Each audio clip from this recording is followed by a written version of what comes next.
નમસ્કાર વિદ્યાર્થી મિત્રો, મ્યુઝ યુટ્યુબ ચેનલની અંદર આપનું હાર્દિક સ્વાગત છે. ધોરણ 12 અર્થશાસ્ત્ર પાઠ 10 ઉદ્યોગ ક્ષેત્ર, જેની અંદર આજે આપણે ઉદ્યોગ ક્ષેત્રનું મહત્વ એ વિશે અભ્યાસ કરશું. સૌ પ્રથમ આપણે પ્રસ્તાવના લઈએ. દુનિયાના દેશમાં ખેતી, ઉદ્યોગ અને સેવા ક્ષેત્ર એમ 3 ઉત્પાદકીય ક્ષેત્રોનું સમન્વય જોવા મળે છે. યાની કે વિદ્યાર્થી મિત્રો, દુનિયાના આવક મેળવવા માટેના 3 ક્ષેત્રો, જેને આપણે ઉત્પાદકીય ક્ષેત્રો કહીએ, કયા? ખેતી, ઉદ્યોગ અને સેવા ક્ષેત્ર. એમ 3 ક્ષેત્રોનો સમન્વય કરવામાં આવ્યો છે, જે પૈકી ઉદ્યોગ એક મહત્વનું ઉત્પાદકીય ક્ષેત્ર છે અને દરેક અર્થતંત્રમાં ખૂબ જ અગત્યતા ધરાવે છે. સામાન્ય રીતે વિકસિત દેશોનો અભ્યાસ કરીએ તો સાઉદી અરેબિયા જેવા પેટ્રોલિયમ નિકાસ કરતા દેશોને બાદ કરતા મોટાભાગના વિકસિત દેશો ઔદ્યોગિક દેશો છે. યાની કે સાઉદી અરબ જે છે એ ઔદ્યોગિક દેશ નથી, પરંતુ અન્ય દુનિયાના જે વિકસિત દેશો છે બધા જ ઔદ્યોગિક દેશો છે. એમાં ઉદ્યોગોનું વર્ચસ્વ ખૂબ જોવા મળે છે. દાખલા તરીકે અમેરિકા, બ્રિટન, જાપાન વિશ્વમાં ખેતીને મુખ્ય વ્યવસાય ગણતો દેશ તરીકે પણ વિકસિત હોઈ શકે છે. દાખલા તરીકે ઓસ્ટ્રેલિયા, ન્યૂઝીલેન્ડ, પરંતુ ખેતીને ક્ષેત્રે આધારિત વિકસિત દેશો ખૂબ ઓછા જોવા મળે છે. વિદ્યાર્થીઓ, અમેરિકા, બ્રિટન, જાપાનની આપણે વાત કરી. આ દેશોનો મુખ્ય વ્યવસાય પણ ખેતી છે, છતાં પણ આ દેશોની અંદર ઔદ્યોગિક વિકાસ ખૂબ ઊંચો જોવા મળે છે. એટલે આપણે વાત કરી કે સાઉદી અરબ જેવા પેટ્રોલિયમ નિકાસ કરતા દેશોને બાદ કરીએ તો મોટા ભાગના વિકસિત દેશો ગણાય છે, બરાબર ને? અમેરિકા, બ્રિટન, જાપાનની જે વાત કરી છે એ ખેતી જ મુખ્ય વ્યવસાય છે, છતાં પણ આ દેશોની અંદર ઉદ્યોગોનો સારો એવો વિકાસ થયેલો હોવાથી વિકસિત પણ છે, બરાબર? જ્યારે ઔદ્યોગિક દેશ હોય અને વિકસિત દેશ હોય એવા અસંખ્યાબંધ ઉદાહરણ જોવા મળે છે, જેથી વિશ્વના દેશોમાં મોટા ભાગના દેશો એવું માનતા થયા છે કે ઝડપી આર્થિક વિકાસ સાધવા માટે ઔદ્યોગિક ક્ષેત્રનો વિકાસ કરવો ખૂબ જરૂરી છે. દુનિયાના આજે ઘણા બધા દેશો એવું માની રહ્યા છે કે આપણા દેશનું ઝડપી જો વિકાસ કરવું હોય તો ઔદ્યોગિક ક્ષેત્ર યાની કે ઉદ્યોગ ક્ષેત્રનો વિકાસ કરવું ખૂબ જરૂરી છે. હવે આપણે જે ચર્ચા કરશું એ ઉદ્યોગ ક્ષેત્રનું મહત્વ શું રહેલું છે, ઇમ્પોર્ટન્સ ઓફ ઇન્ડસ્ટ્રીયલ સેક્ટર. વિદ્યાર્થીઓ, દેશના ઝડપી આર્થિક વિકાસ માટે, કૃષિ ક્ષેત્રના, ખેતી ક્ષેત્રના વિકાસ માટે, લોકોને રોજગારીની નવી તકો મળી રહે એટલા માટે, રોજગારીની નવી તકો સર્જવા માટે, અર્થતંત્રના આંતરિક સાધનના મહત્તમ વપરાશ માટે, લોકોની આવકમાં ઝડપથી વધારો કરવા માટે અને લોકોનું જે જીવન ધોરણ હાલ જીવી રહ્યા છે એ સુધારો થાય, અને કે એમના જીવન ધોરણને ઊંચે લઈ જવા માટે, લોકોના જીવન ધોરણને સુધારવા માટે આજે ઉદ્યોગ ખૂબ જરૂરી છે. જેથી કહી શકાય કે ભારત જેવા વિકાસમાન, વિદ્યાર્થીઓ, ભારત હજી વિકાસ કરી રહ્યું છે.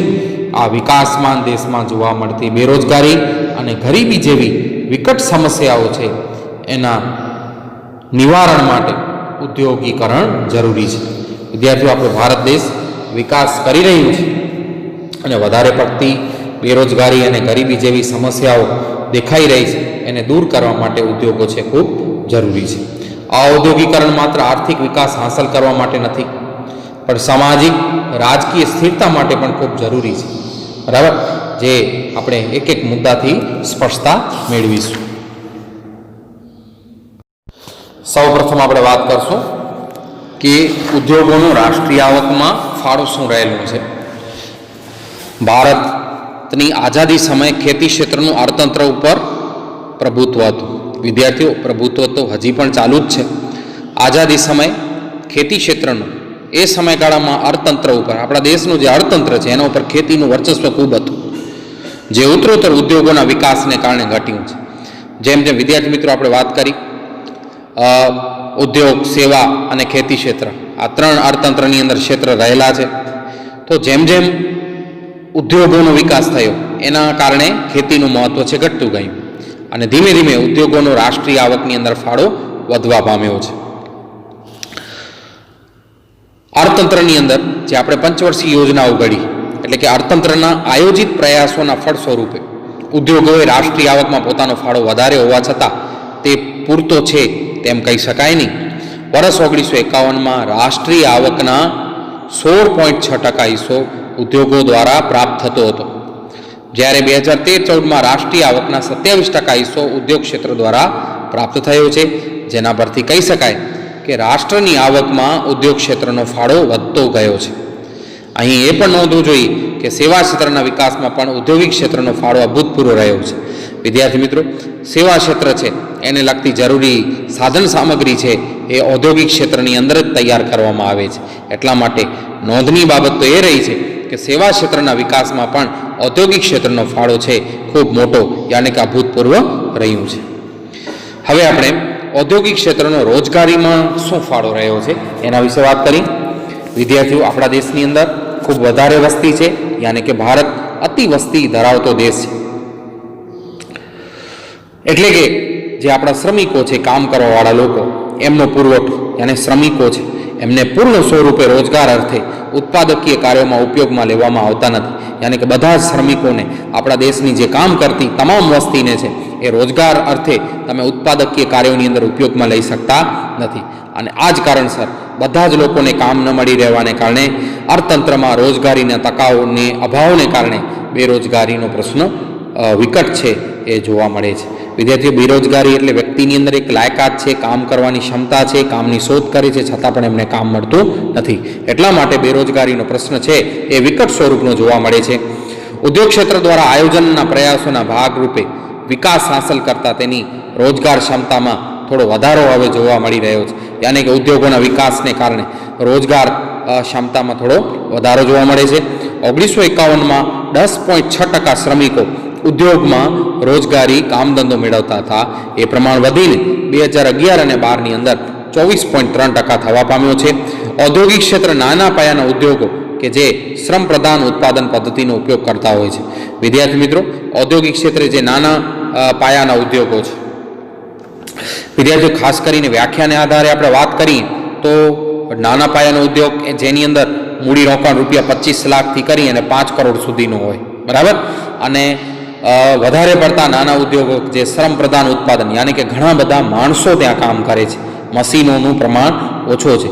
જ્યાં માણસો કામ કરશે, યાની કે શ્રમિકો કામ કરશે, ત્યાં કારણે રોજગારીનું પ્રમાણ જે છે વધારે હશે. તો ઔદ્યોગિક ક્ષેત્રે નાના પાયાના ઉદ્યોગો કે જે શ્રમ પ્રધાન ઉત્પાદન પદ્ધતિનો ઉપયોગ કરતા હોય છે તેમનો વ્યાપ વધારવાથી રોજગારીના પ્રમાણમાં નોંધપાત્ર ફેરફાર લાવી શકાય છે. ત્યારબાદ વિદ્યાર્થીઓ, નિકાસ આવક. ખેતી ક્ષેત્રની જેમ ઉદ્યોગ ક્ષેત્ર પણ પોતાનું ઉત્પાદનનું પ્રમાણ વધાર્યું અને અર્થતંત્રમાં બચતપાત્ર અધિશેષની નિકાસ કરીને વિદેશી ઊંડિયામણની કમાણી સર્જે છે. જે ઊંડિયામણ અર્થતંત્રની અન્ય અછત ધરાવતી વસ્તુની આયાત કરવામાં ખૂબ ઉપયોગી સાબિત થાય છે. વિદ્યાર્થીઓ, ખેતીની જેમ ઉદ્યોગ ક્ષેત્ર પણ પોતાના ઉત્પાદનનું પ્રમાણ વધારી અર્થતંત્રની અંદર બચતપાત્ર અધિશેષ વધારે પડતું નિકાસ કરશે. અને અધિશેષ એટલે કે બચત, જે અર્થતંત્રની અંદર જે છે આપણે માલ સામાનનું જે વિદેશોમાં મોકલવાને લાયક છે એનો નિકાસ કરી અને આપણે વિદેશી ઊંડિયામણની કમાણી સર્જીએ છીએ.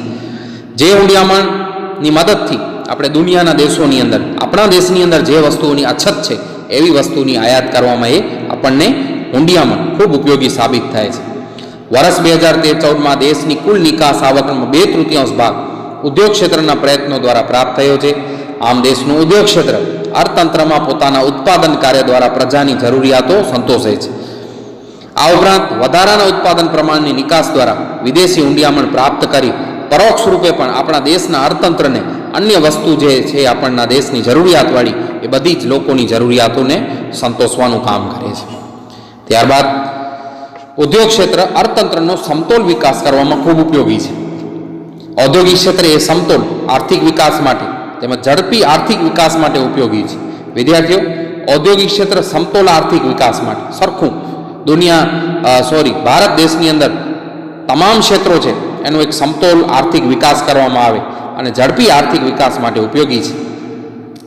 દેશનો વિકાસ થવા સાથે લોકોની ખેતીજન્ય પ્રાથમિક જરૂરિયાતો માટેની માંગ સર્જવા માટેની આવક ઉપરાંત આવકનો એક ભાગ બચત સ્વરૂપે રહેતો હોવાથી લોકોને મહોત્સવ અને આનંદ પ્રમોદની જરૂરિયાતોની માંગ છે વધે છે, જે મુખ્યત્વે ઉદ્યોગ દ્વારા પૂરી પાડી શકાય છે. વિદ્યાર્થીઓ, દેશમાં વિકાસ થાય છે અને જે ખેતીજન્ય પ્રાથમિક જરૂરિયાત માટેની માંગ છે એને સર્જવા માટે આવક ઉપરાંત આવકનો ભાગ બચત સ્વરૂપે રહે છે, બરાબર. અને એ બચતની રકમમાંથી લોકો મોજ શોખ અને અન્ન પ્રમોદની જરૂરિયાતોની માંગ વધારે છે, અને એ બધી જ માંગ છે ઉદ્યોગ ક્ષેત્ર દ્વારા પૂરી પાડવામાં આવે છે. આ ઉપરાંત ઉત્પાદન ક્ષેત્રે સરકાર જાહેર સાહસો સ્થાપે છે. અલ્પવિકસિત અથવા પછાત વિસ્તારોમાં પણ રોજગારી અને આવક સર્જી શકતી હોવાથી અર્થતંત્રનો ઝડપી સમતોલ વિકાસ થાય છે. વિદ્યાર્થી મિત્રો, આજે વધારે પડતા લોકો જે છે એ ગ્રામીણ ક્ષેત્રમાં રહે છે. ગ્રામીણ ક્ષેત્રની અંદર પણ લોકોને રોજગારી મળી રહે એ માટે સરકાર ત્યાં પોતાની માલિકીના જાહેર સાહસોની સ્થાપના કરે છે, અને આવા જે પછાત વિસ્તારોની અંદર પણ છે એ જાહેર સાહસોની મદદથી રોજગારી અને આવક છે એ સર્જી શકે છે.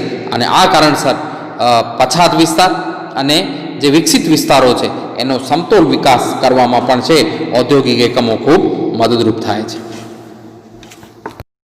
ત્યારબાદ ખેતીનું આધુનિકરણ. ખેતી ક્ષેત્રના ઝડપી વિકાસ માટે જમીનની તેમજ શ્રમિકની ઉત્પાદકતા વધારવાના હેતુથી ખેતીનું આધુનિકરણ જરૂરી જણાય છે, બરાબર. વિદ્યાર્થીઓ, આજે આપણે ખેતી ક્ષેત્રનો ઝડપી વિકાસ કરવો છે.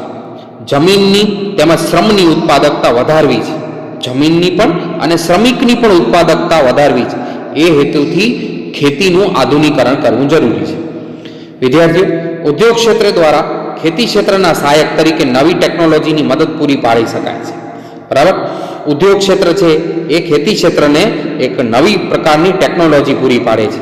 આ ઉપરાંત ટ્રેક્ટર, પછી થ્રેશર મશીન, સબમર્સિબલ પંપ, પાણી ખેંચવાના પંપ છે, થ્રેશર મશીન જે પાક તૈયાર થઈ જાય યાની કે લણણી કરીએ ત્યારે પાકને કાપવા માટેનું એક મશીન છે, બરાબર. જંતુનાશક દવા છાંટવાના યંત્રો છે. આ બધા આધુનિક સાધનો પૂરા પાડે છે, બરાબર. વિદ્યાર્થીઓ, આપ જોઈ શકો છો કે જેના કારણસર શ્રમની ઉત્પાદકતામાં ખૂબ વધારો થશે. તો આપણે ઉદ્યોગ ક્ષેત્ર છે, ખેતી ક્ષેત્રે ખૂબ મદદરૂપ થઈ રહ્યું છે. આ ઉપરાંત ઉદ્યોગ ક્ષેત્ર રાસાયણિક ખાતર, જંતુનાશક દવાઓ વગેરેનું ઉત્પાદન પણ કરી શકાય છે, જેના કારણે જમીનની ઉત્પાદકતામાં મોટા પ્રમાણમાં વધારો કરી શકાય છે.